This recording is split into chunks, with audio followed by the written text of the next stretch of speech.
우리는 계속해서 레위기 말씀을 통해 하나님께서 기뻐 받으시는 참된 예배와 거룩한 삶의 방식에 대해서 함께 묵상하고 있습니다. 레위기 1장부터 5장까지는 제사를 드리러 나오는 백성들을 위한 규례였다면, 레위기 6장 8절부터 7장 38절까지는 그 제사를 직접 집례하고 관리하는 제사장들을 위한 매뉴얼이라고 했습니다. 제사장은 백성들이 가져온 제물을 규례에 맞게 하나님께 올려드리고 제단의 거룩함을 유지하는 책임이 있습니다. 그래서 6장과 7장에서는 앞서 다루었던 5대 제사에 대해 제사장이 반드시 지켜야 할 세부 지침을 짚어주는 것입니다. 다시 정리하면, 번제를 드릴 때는 제단의 불을 꺼뜨리지 않도록 밤낮으로 관리해야 했고, 소제와 속제제는 지극히 거룩한 제물이므로 반드시 정해진 거룩한 곳에서 정결한 방식으로 다뤄야 함을 명하셨습니다. 이를 볼 때 제사가 온전히 하나님께 상달되기 위해서는 백성들의 흠없는 예물뿐만 아니라 그것을 집례하는 제사장의 순종과 거룩함이 반드시 뒷받침되어야 함을 깨닫게 됩니다. 이를 오늘날 우리의 예배에 적용해 볼 수 있습니다.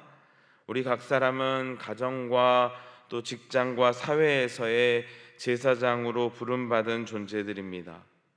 우리의 순종과 성결이 얼마나 중요한지 다시 한번 생각하며 그렇게 살기를 결단할 수 있기를 원합니다. 나의 부정함과 불순종이 하나님께로 나아가는 데 방해가 된다면, 장애물이 된다면 그것들을 철저히 제거하고 정결한 모습으로, 정돈된 모습으로 하나님 앞에 나아가야 될 줄 믿습니다. 어제는 번제와 소제에 대해 살펴봤고, 오늘은 속건제와 화목제의 구체적인 규례와 또 제사장들에게 주어지는 소득에 대한 말씀입니다. 먼저 내용을 정리하면 이렇습니다. 1절부터 10절까지는 속건제를 드리는 규례와 함께 번제, 소제, 속건제를 드릴 때 제사장들에게 돌아가는 몫에 대해 설명합니다. 이어서 11절부터 21절까지는 화목제 중에서 감사제, 서원제, 자원제를 드릴 때의 식사 규례와 정결법을 다루고 있습니다. 그리고 22절부터 27절은 기름과 피를 먹지 말라는 하나님의 명령을 담고 있으며, 마지막으로 28절부터 38절까지는 화목제물 중 제사장의 몫으로 돌려지는 요제와 거제의 규례를 설명합니다. 본문 말씀 중에서 몇 가지 주목하고 또 우리의 삶에 적용해 보고자 합니다. 첫째로 우리가 기억해야 될 것은 우리의 필요를 채우시는 하나님이라는 것입니다. 본문 1절부터 10절 그리고 28절부터 38절 말씀을 보면 하나님께서 제사를 집례하는 제사장들의 소득에 대해 세밀히 정해주시는 것을 봅니다. 하나님은 번제를 집례한 제사장에게는 그 제물의 가죽을 주라고 명하십니다. 또 화덕이나 냄비에 구워 만든 소제물은 그 제사를 직접 집례한 제사장의 몫으로 돌리셨고, 마른 소제물은 아론의 자손이 공평하게 나누어 가지도록 했습니다. 또한 화목제를 드릴 때는 제물의 가슴을 여호와 앞에 흔들어 요제로 드리고 오른쪽 뒷다리를 거제로 들어올려 바치게 하신 후 그것을 제사장들의 영원한 소득으로 주셨습니다. 무슨 말입니까? 하나님께서는 성막에서 수고하는 사역자를 결코 외면하거나 굶기지 않으신다는 것입니다. 제사장들은 땅을 기업으로 분배받지 못했습니다. 오직 하나님만이 그들의 기업이었습니다. 인간적인 눈으로 보면 아무런 생계 대책이 없는 불안한 자리 같지만, 하나님은 백성들이 가져오는 제물을 통해 제사장들의 몫을 아주 세밀하고도 공평하게 나누어 주셨습니다.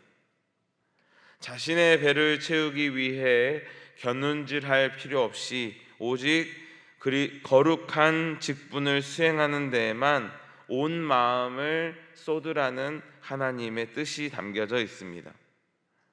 이것은 오늘날 왕 같은 제사장으로 살아가는 우리에게 있어서도 귀한 위로와 교훈이 되는 말씀입니다. 때로 우리는 주님의 일을 감당하고 신앙을 지키려다 보면 당장 내 앞에 생계와 물질의 문제로 두려움을 느낄 때가 있습니다.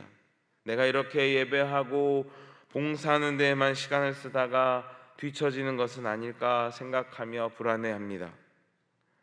그러나 우리 인생의 진짜 기업은 세상에 있지 아니하고 살아계신 하나님 한 분에게만 있습니다.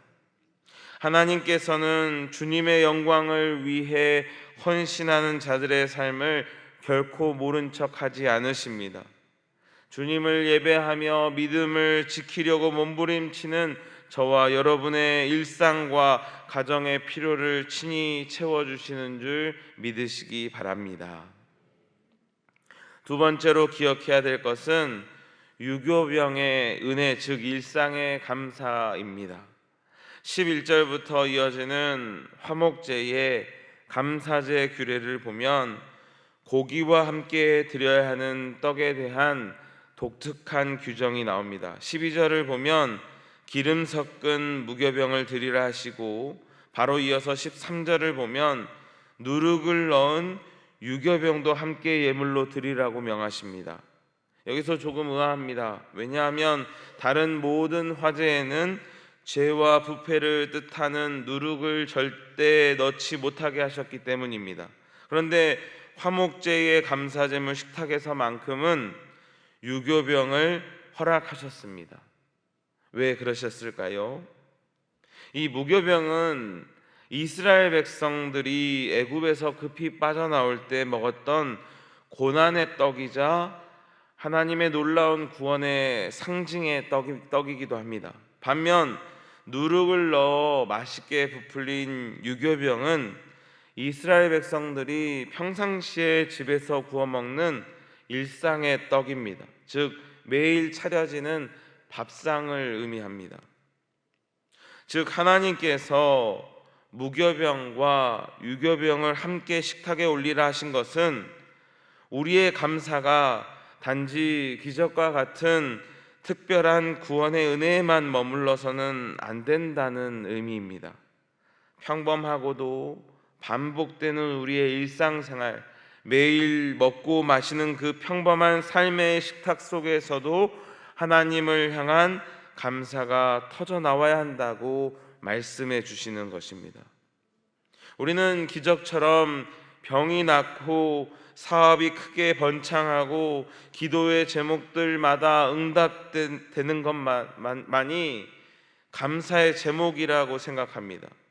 그러나 오늘 아침 내 발걸음으로 교회에 나와 앉아 있는 것, 가족들과 함께 밥 한 끼를 마주 앉아 나누는 것, 그 평범함 또한, 그 일상 또한 하나님께서 저에게 허락하신 기적 중에 기적이며 가장 큰 감사의 조건이라는 것입니다. 주님께 감사할 수 있는 우리 모두 되기를 원합니다. 세 번째로 주목할 것은 정결함과 순종입니다. 15절부터 21절까지는 제물을 먹는 기한과 정결에 대해 명령하십니다. 감사제로 드린 화목제물은 반드시 그 당일에 다 먹어야 했고, 서원제와 자원제는 이튿날까지만 먹고 셋째 날에는 불살라야 했습니다.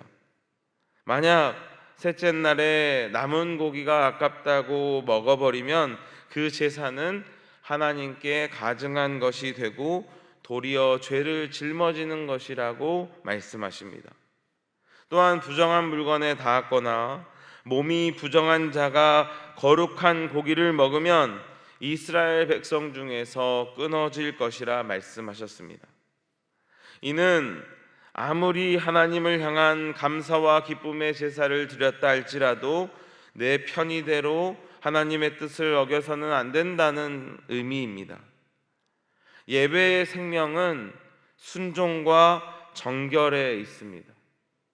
우리는 때로 내가 헌금을 많이 하고 교회 봉사를 열심히 하니까 내 삶에 숨겨둔 부정함과 죄악쯤은 하나님께서 눈감아 주실 것이라고 착각합니다.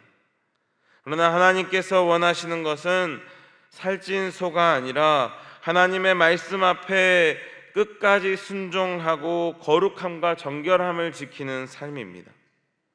오늘 이 새벽 우리의 예배가 하나님이 기뻐 받으시는 정결한 화목제가 되기 위해 우리 안에 있는 모든 부정한 것들을 예수 그리스도의 보혈로 철저히 씻어낼 수 있는 은혜가 있기를 간절히 소망합니다. 세 번째로 우리가 주목할 것은 나눔을 실천하는 예배자의 모습입니다. 레위기 1장부터 5장까지에 소개된 제사의 순서와 우리가 살펴본 6장, 7장의 이 제사장 매뉴얼을 보면 순서가 조금 다릅니다. 본문을 보면 이 화목제가 모든 규례의 맨 마지막에 위치한 것을 우리가 볼 수 있습니다. 왜 그렇습니까?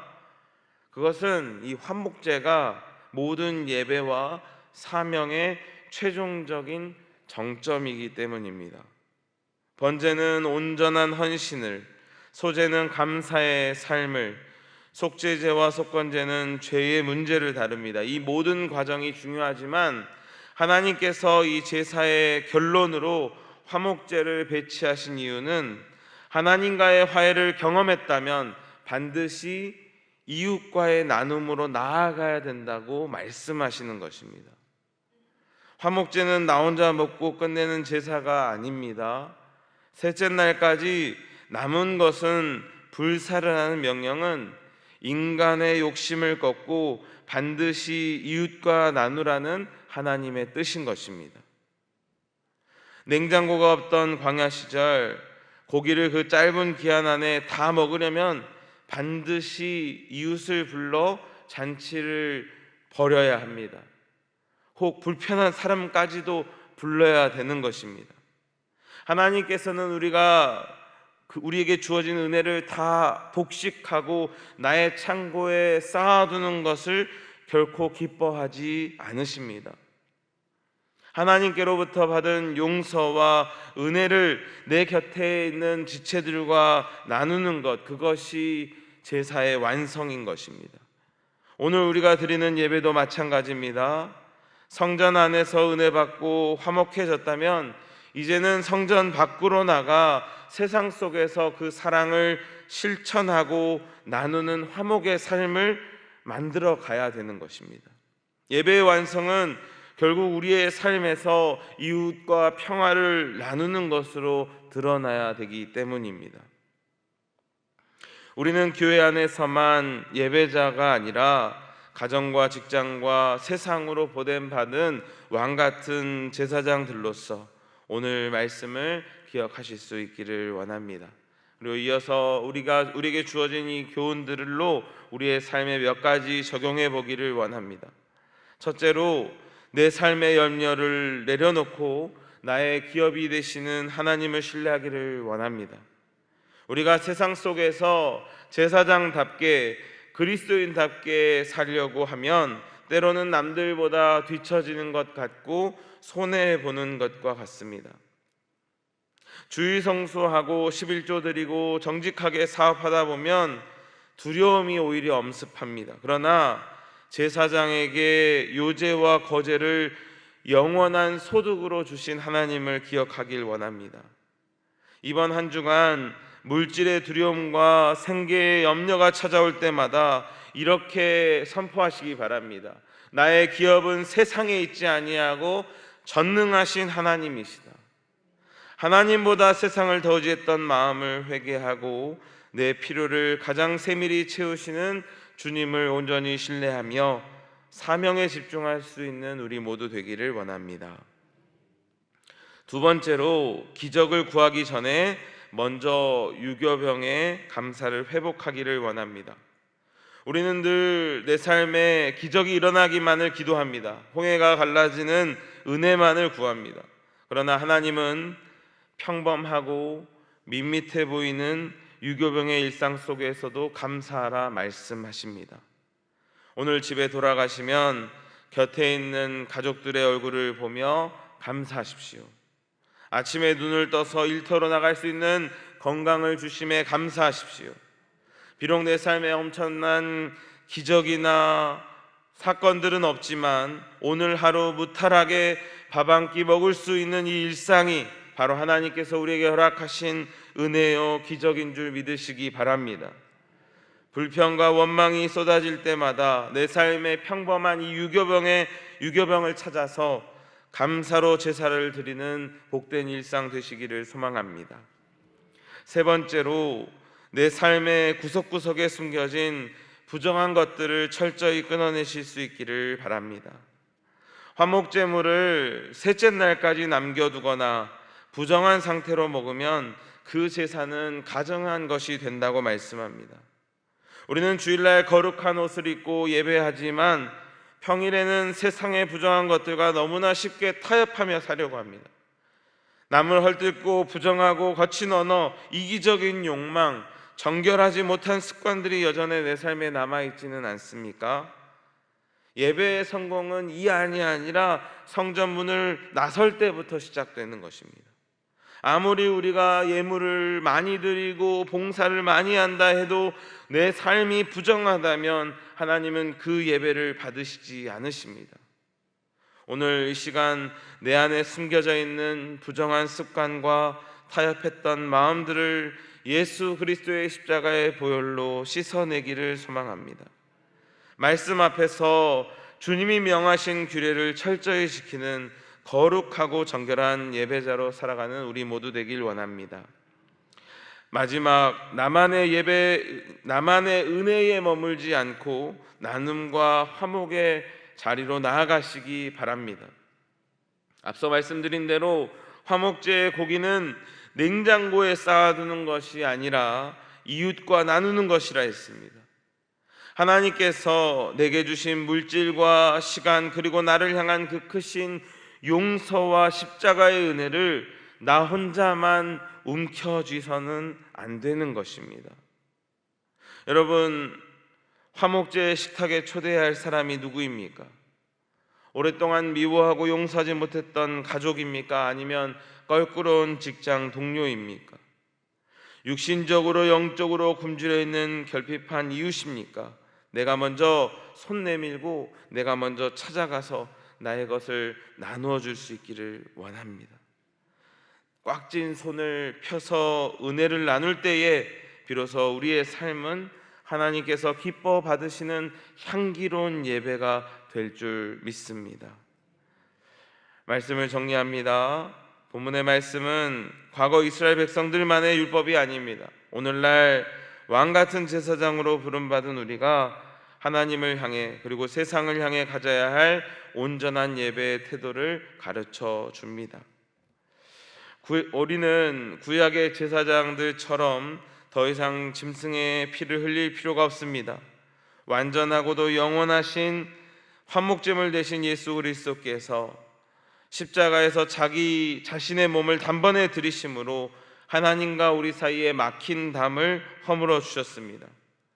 그분의 십자가 보혈로 인해 우리는 정결함을 입고 하나님과 또 이웃들과 화목해질 수 있게 되었습니다. 그 은혜를 품고 오늘 세상 속에 나아가 그 은혜를 나눌 수 있는 우리 모두 되기를 원합니다. 나만 은혜 받는다, 나만 예배한다는 이 이기심의 사슬을 끊어버리고 불평 대신에 감사로 나아갈 수 있는 복된 그리스도인 되시기를 주님의 이름으로 간절히 소망합니다. 기도하겠습니다. 사랑과 은혜가 풍성하신 주 여호와 하나님 아버지, 오늘 말씀을 통하여서 우리의 신앙을 되돌아보게 하시니 감사드립니다. 하나님, 지난날 하나님을 예배한다 하면서 하나님 일상의 감사를 놓치고 살진 않았는지 되돌아봅니다. 부정한 것을 여전히 품고 살지 않았는지 되돌아봅니다. 사람들에게 그 은혜를 나누지 않고 지고 살지 않았는지 우리의 모습을 되돌아봅니다. 하나님, 이 시간 회개하오니 용서하여 주옵시고 이후로 하나님의 뜻대로 살아갈 수 있는 저희 모두 될 수 있도록 인도하여 주시옵소서. 세상 가운데 주님의 은혜를 나눔으로 복의 통로로 살아갈 수 있는 저희 모두 될 수 있도록 인도하여 주시옵소서. 오늘도 우리의 안락함을 포기하고 주님 앞에 아랠 바가 있어 나온 주님의 백성들의 기도를 외면하지 마시고 들어 응답하여 주셔서 하나님의 하나님 되심을, 저희가 하나님의 자녀됨을 경험하고 고백하게 하여 주시옵소서. 하나님, 담임 목사님 안식 중에 계십니다. 몸과 마음과 영혼이 재충전되어서 교회를 위해 힘써 일하시기에 부족함 없도록 주님께서 붙들어 주시고 새 힘을 공급하여 주시옵소서. 또 이 시간 교회를 위하여, 환우들을 위하여 기도하실 때에 병이 낫게 하여 주시고 교회 안에, 가정 안에 있는 모든 염려와 근심들이 사라질 수 있도록 주님 역사하여 주시옵소서. 저희의 모든 기도와 간구에 응답하여 주실 것을 믿고 의지하며 우리를 죄에서 구원하신 우리 구주 예수 그리스도 이름으로 간절히 기도드리옵나이다. 아멘.